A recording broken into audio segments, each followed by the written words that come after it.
बिस्मिल्लाहिर्रहमानिर्रहीम। अस्सलाम वालेकुम नाजरीन। साबुत सुरख मिर्चों को पीसते वक्त अगर इसमें चंद कतरे सरसों का तेल शामिल कर दिया जाए तो मिर्चें आसानी से पिस जाती है और इनका रंग भी गहरा हो जाता है। टमाटर का सूप बेहतर बनाने के लिए इसमें एक चुटकी पिसा हुआ खुश्क पुदीना शामिल कर दें। अगर आप कई दिनों के लिए आलू महफूज करना चाहती हैं तो इनके साथ एक सेब भी रख दें, आलू ख़राब नहीं होंगे। हरे धनिए की चटनी ग़िज़ायत से भरपूर बनाना चाहते हैं तो इसमें सब्ज़ सेब, किन्नू, ब्लूबेरीज, कोई भी खट्टा फल शामिल कर दें। बच्चे आमतौर पर खस्ता चिप्स पसंद करते हैं, लिहाजा आलू के कतले काटने के बाद इन्हें नमक और थोड़ी सी फटकड़ी मिले पानी में 20 मिनट के लिए भिगो दें। चिप्स खस्ता बनेंगी।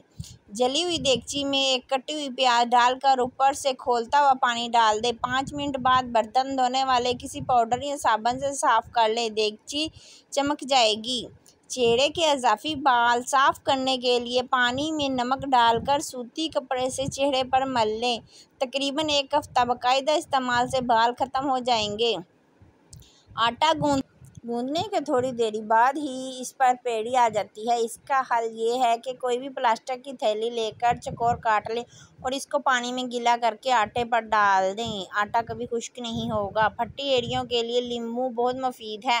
थोड़ा सा गर्म पानी लेकर इसमें नींबू का रस मिला लें और इस पहलून में अपने पाँव 10 मिनट तक दबो कर रखें। 3-5 दिन के लिए ऐसे ही धराएं, पाँव ठीक हो जाएंगे। अगर किचन में चूंटियाँ आ जाती हों तो इनके बिल्लों के इर्द गिर्द पिसी हुई हल्दी छिड़क दें, चूंटियाँ नहीं आएंगी।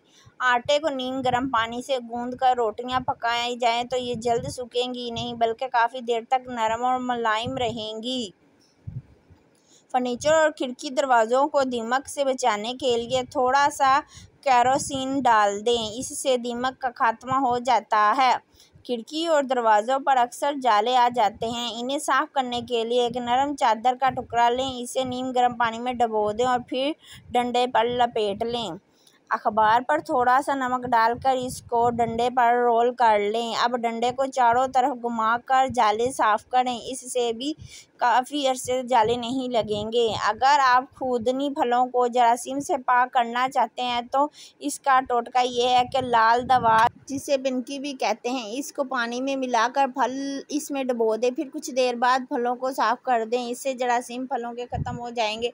छुरी या चाकू से हाथ कट जाएं और कोई दवा ना हो तो फर्स्ट एड के तौर पर हल्दी लगाकर खूब कसकर पट्टी बांध दें। आलू छीलकर और काटकर इनके ऊपर नमक छिड़क दिया जाए और 15 मिनट के बाद धोकर पकाया जाए तो ये नहीं गलते। अक्सर दूध पर बलाई नहीं आती बल्कि झल्ली सी जम जाती है। अगर दूध में संगाड़े का आटा मिला दिया जाए तो बहुत मोटी बलाई आ जाती है।